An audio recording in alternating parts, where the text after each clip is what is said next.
یہ قربانی کا وقت آیا تو رسول پاک صلی اللہ علیہ وسلم نے فرمایا، حضرت ابن عباس حضور کے چچا زاد ہیں، وہ کہتے ہیں نبی پاک علیہ السلام نے فرمایا فاطمہ اپنی قربانی کے قریب آ جاؤ اور گواہ بن جاؤ۔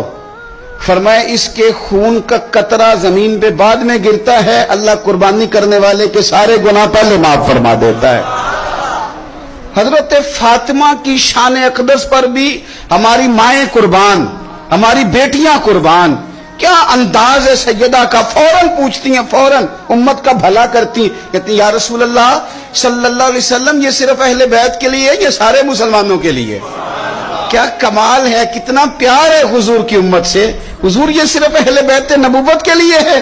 نبی پاک نے فرمایا نہیں فاطمہ یہ ساری امت کے لیے فضیلت ہے کہ قربانی کرنے والے کے جانور کا خون کا قطرہ بعد میں زمین پہ گرتا ہے، اللہ سارے گناہوں کو پہلے معاف کر دیتا ہے۔